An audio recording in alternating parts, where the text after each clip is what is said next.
the Okanagan Bridge. We'd like to make a lift here. The floating bridge is built over a 2-year period with the official opening on July 19th, 1958.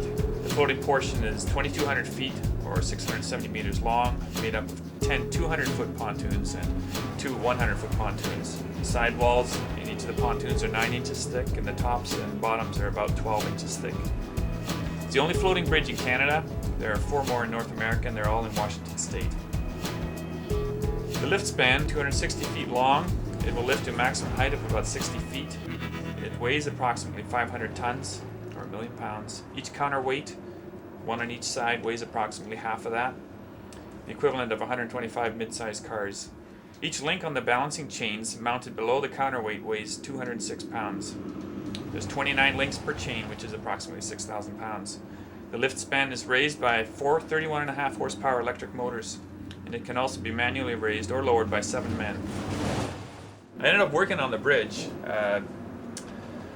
Basically, during a time when I was laid off, I went to the UI office to look for a job, and nobody on the road maintenance crew at the time wanted to have a relief job up here.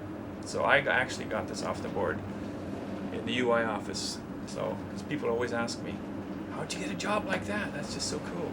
But it was just like that. They can't believe that. They figured it'd be a huge lineup. What I'm doing here for the most part is lane control.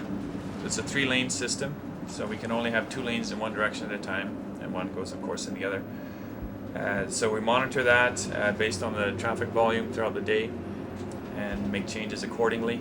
Also, wide loads have permission to come through at certain times of day as well, so we need to accommodate them with 2 lanes in their direction. We lift the bridge span whenever there's a boat.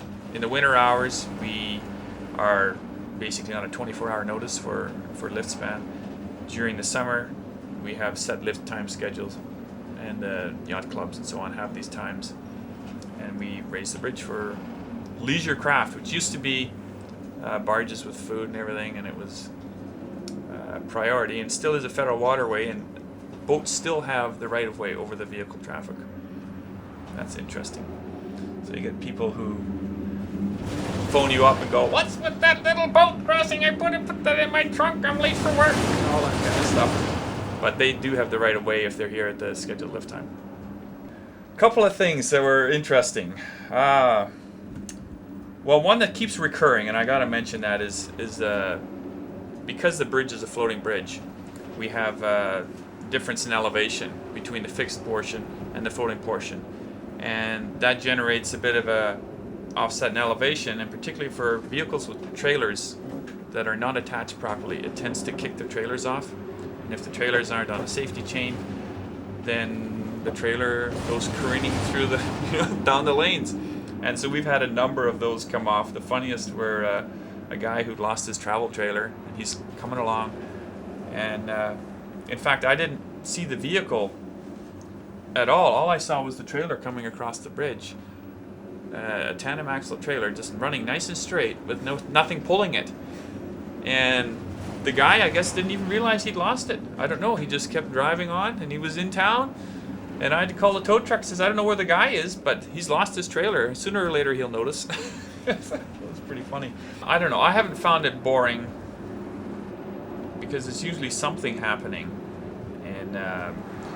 And particularly in the summer months, there's a lot of traffic, and we've got maintenance ongoing on the bridge, which seems to be more frequent lately because of the age of the bridge. The bridge was built in 1958, so it's an aging bridge. The concrete's getting old. We're continually repairing, and that's just a fact of life. So, but because of that means there's a lot of maintenance people out here. So we're doing a lot of lane changes, and then with the volume of traffic, it's just the amount has gone up since I started here. It's just amazing. I used to be concerned when there was 10 vehicles lined up at the end of the bridge, and now it's like a non-event.